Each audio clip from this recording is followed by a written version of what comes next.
প্রাইমারিতে যারা অ্যাপ্লাই করেছেন আজকের এই ভিডিওটি শুধুমাত্র তাদের জন্য। আর এর আগে আমার আরেকটি ভিডিও আছে প্রাইমারির বিশেষ প্রস্তুতি নিয়ে, যদি আপনারা ওই ভিডিওটি দেখে না থাকেন তাহলে এই ভিডিও ডিসক্রিপশন বক্সে ওই ভিডিওর লিঙ্কটা দেওয়া আছে, ওখান থেকে দেখে আসতে পারেন। আশা করি ওই ভিডিওটা দেখে আপনারা অনেকেই অনেক উপকৃত হবেন। আর আজকে যে প্রসঙ্গে আলোচনা করব সেটা হচ্ছে প্রাইমারি শিক্ষক নিয়োগ পরীক্ষার জন্য যারা আপনারা আবেদন করেছেন, আজকে কিছু বিশেষ পরামর্শ আপনাদেরকে দেব। আশা করি যে পরামর্শগুলো আপনাদেরকে দেব এগুলো যদি স্টেপ বাই স্টেপ মেনে চলতে পারেন তাহলে আপনার সফলতার সম্ভাবনা থাকবে 90%-এর উপরে। তো আপনারা যারা প্রাইমারি সহকারী শিক্ষক নিয়োগ পরীক্ষায় আবেদন করেছেন, তো তাদের জন্য আমার প্রথম যে পরামর্শটা থাকবে সেটা হচ্ছে কনফিডেন্স। অনেকেই আছে যে শুধুমাত্র শখের বশে প্রাইমারিতে অ্যাপ্লাই করে এবং পূর্ব থেকেই ধারণা করে যে প্রাইমারিতে আমি অ্যাপ্লাই করেছি, হয়তো আমি টিকবো না, পরীক্ষা দেওয়ার দরকার দেই। এই যে আপনি যখন নিজের কনফিডেন্সটাকে এভাবে রাখছেন যে আমি টিকবো না, তাহলে কিন্তু আপনি টিকবেন না, এটা বাস্তব কথা। কারণ যে তার নিজের প্রতি যার বিশ্বাস নেই, আস্থা নেই, তাহলে সে কিভাবে আগাবে বলেন? প্রথমত আপনাকে কনফিডেন্স আনতে হবে যে আমি পারবো, এরকম একটা কনফিডেন্স। আমাকে দিয়ে এই কাজটি সম্ভব না, এই রকম কথা আপনি যত বলবেন, ঠিক ওই কাজটি কিন্তু আপনাকে দিয়ে সম্ভব হবে না। কারণ সেই কাজের প্রতি তো আপনার কোনো আগ্রহ নেই, কোনো কনফিডেন্স নেই, কোনো বিশ্বাস নেই। সুতরাং প্রথমে নিজেকে বিশ্বাস করতে হবে যে আমি পারবো, আমাকে পারতেই হবে। আমার পরামর্শ থাকলো যে প্রথমেই নিজেকে নিজে বিশ্বাস করবেন, নিজের প্রতি কখনো বিশ্বাস হারাবেন না। তাহলে দেখবেন যে জীবনের যত ধরনের পরীক্ষায় আপনি অংশ নেন না কেন, যখন আপনি নিজেই নিজেকে বিশ্বাস করতে শিখবেন, তখন দেখবেন যে জীবনে কোনো কাজে আপনি হারবেন না।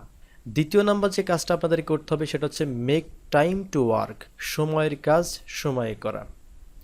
আমরা এটা মনে করি অধিকাংশ সময়ে যে পরীক্ষা তো এখনো অনেক দেরি আছে, আজকে না কালকে পড়বো, কালকে না পরশু পড়বো, পরশু না তার পরের দিন পড়বো, অথবা এরকম টাইম ফিক্সড করে রাখি। এইটা হচ্ছে আমাদের জীবনে চরম একটা ভুল। পৃথিবীতে তারাই সফলতা অর্জন করেছে যারা সময়ের কাজ সময়েই করেছে। 3 নম্বরে আপনাকে যেটা মানতে হবে সেটা হচ্ছে স্ট্রাইভ। আমি কিন্তু এখানে বলতে পারতাম আপনাকে ট্রাই করতে হবে, এফোর্টস করতে হবে, আমি কিন্তু বলিনি। আপনাকে স্ট্রাইভ করতে হবে। স্ট্রাইভ মানে কি? একটা বিষয়ের পিছনে প্রচণ্ডভাবে লেগে থাকা, প্রচণ্ড চেষ্টা করা, সেটাকেই বলা হয় স্ট্রাইভ। যখন আপনি স্ট্রাইভ করতে শিখবেন, যখন প্রচেষ্টা করতে শিখবেন, তখন দেখবেন যে প্রত্যেকটা কাজ আপনার কাছে সহজ হয়ে যাচ্ছে। আমাকে অনেকে ইনবক্স করে কি বলছে জানেন? যে ভাইয়া, প্রাইমারি শিক্ষক নিয়োগের জন্য মোটা একটা গাইড কিনেছি, তো ওই গাইড দেখি তো ভাই আর পড়তে পারছি না। তার মানে কি ওই গাইডটা তার কাছে খুব হার্ড মনে হচ্ছে।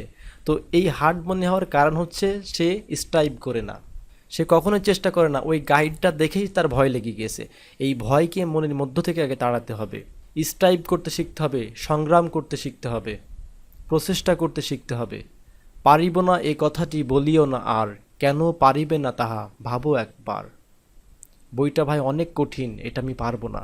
তুমি কেন পারবা না, এই প্রশ্নটা নিজের কাছে একবার নিজে করে দেখো। 2014 সালে যারা তোমার মতো পরীক্ষা দিয়েছিল তারা পেরেছে, তুমি কেন পারবা না? তোমাকেও পারতে হবে, তোমাকে উদ্যমী হতে শিখতে হবে, প্রচেষ্টা করতে শিখতে হবে, স্ট্রাইভ করতে শিখতে হবে। এই সকল গুণাবলী যখন তুমি অর্জন করতে পারবা, তখন দেখবা যে তোমার দিয়েও সব কিছুই সম্ভব হবে। এক্সট্রিমলি সরি, আমি ভিডিওতে এই প্রথমেই তুমি করে বলে ফেললাম, সরি। এরপরে 4 নম্বরে আপনাকে যেটা করতে হবে সেটা হচ্ছে resolve the previous year questions. আপনার বিগত সালের প্রশ্নগুলি সমাধান করতে হবে। কোন ফরম্যাটের প্রশ্ন করা হয়েছিল, কিভাবে প্রশ্ন করেছিল, এবং সেই প্রশ্নের অ্যান্সারগুলো আপনাকে নিজে নিজেই খুঁজতে হবে। তখন দেখবেন যে চলতি পরীক্ষার জন্য আপনি অনেক এগিয়ে যাবেন।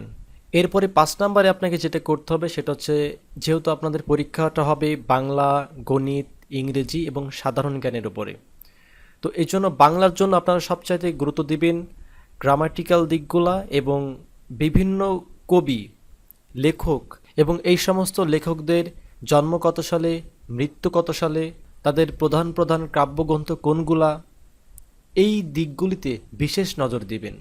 আর গণিতের ক্ষেত্রে বলবো ক্লাস 9-10-এর গণিতগুলাকে সমাধান করার জন্য। তো অবশ্যই 9-10-এর গণিতগুলা সমাধান করা একটু হার্ড হয়ে যাবে অনেকের ক্ষেত্রে। তো আপনারা যারা গাইড কিনেছেন, প্রাইমারি নিয়োগ পরীক্ষার গাইড যারা কিনেছেন, ওই গাইডে দেখবেন যে গণিতের জন্য স্পেশালভাবে প্রিপারেশনমূলক অধ্যায় দেওয়া আছে, তো ওই অধ্যায়গুলো আপনারা কমপ্লিট করবেন। ইংলিশ এবং সাধারণ জ্ঞানের জন্য একইভাবে আপনারা গাইডগুলি ফলো করবেন। এখন অনেকে প্রশ্ন করেছেন যে ভাইয়া কোন গাইডটি প্রাইমারি শিক্ষক নিয়োগ পরীক্ষার জন্য বেস্ট হবে। তো এই ক্ষেত্রে আমি বলবো আপনার এই প্রাইমারি শিক্ষক নিয়োগের জন্য বাজারে অনেক গাইড পাওয়া যায়, অরিজিনালটাও পাওয়া যায়, নকলটাও পাওয়া যায়, অনেকেই ডুপ্লিকেট করেও গাইড বিক্রি করছে। তো সবচাইতে বেস্ট গাইড হচ্ছে আপনারা প্রফেসরস প্রকাশনের গাইডটা কিনে নেবেন এবং চলতি মাসের একটা কারেন্টস অ্যাফেয়ার কিনে নেবেন। একটা প্রফেসরের গাইড এবং কারেন্টস অ্যাফেয়ার, এই দুইটা খুব ভালোভাবে যদি আপনি প্র্যাকটিস করেন অনেক কিছু শিখে ফেলতে পারবেন। আর ৬ নম্বরে আপনাকে যেটা করতে হবে, এই পরীক্ষা সম্পর্কে আপনাকে সবসময় অবগত থাকতে হবে। কখন কোন নোটিশ এলো এই বিষয়ের উপরে বিশেষভাবে নজর রাখতে হবে। আর নজর রাখার জন্য আপনাকে যেটা করতে হবে, এই ভিডিওর নিচে দেখেন একটা লাল সুইচ আছে, নামটা হচ্ছে সাবস্ক্রাইব বাটন। ওই বাটনে একটা ক্লিক করবেন, পাশে থাকা বেল আইকনে টাচ করবেন। তাহলে কি হবে, আপনাদের এই প্রাইমারি সংক্রান্ত যখনই কোনো নোটিশ দেবে আমি সঙ্গে সঙ্গে আমার চ্যানেলে আপলোড করে দেব সেটা। এবং নোটিশটি যদি একটু ক্রিটিক্যাল হয় তাহলে সেটা আমি আপনাদেরকে সাবলীল ভাষায় বুঝিয়ে দেব। তো এই বিষয়ে আরও যদি কোনো প্রশ্ন থাকে ইনবক্সে করবেন, আর যদি স্পেশাল কোনো প্রশ্ন থাকে আমার ফেসবুকের ইনবক্সে করে রাখবেন। আমি যথাসাধ্য চেষ্টা করব আপনার প্রশ্নের উত্তর দেওয়ার জন্য। আর যদি আমাকে সরাসরি প্রশ্ন করতে চান তাহলে প্রতি শুক্রবারে 10টা 20 মিনিটে আমি সরাসরি লাইভ চ্যাটে আসি। লাইভ চ্যাটের মাধ্যমে আমাকে প্রশ্ন করতে পারেন, আমি আপনাদের সকল প্রশ্নের উত্তর সুন্দরভাবে বুঝিয়ে দেওয়ার চেষ্টা করব। তো আজকে এই পর্যন্ত, কি যারা এখনও পর্যন্ত আমার চ্যানেলটাকে সাবস্ক্রাইব করেনি তারা অবশ্যই সাবস্ক্রাইব করে নেবেন পরবর্তী আপডেট পাওয়ার জন্য। ভালো থাকবেন, সুস্থ থাকবেন, আপনাদের সকলের সার্বিক মঙ্গল কামনা করে এই ভিডিওটি এখানেই শেষ করছি। ধন্যবাদ সবাইকে।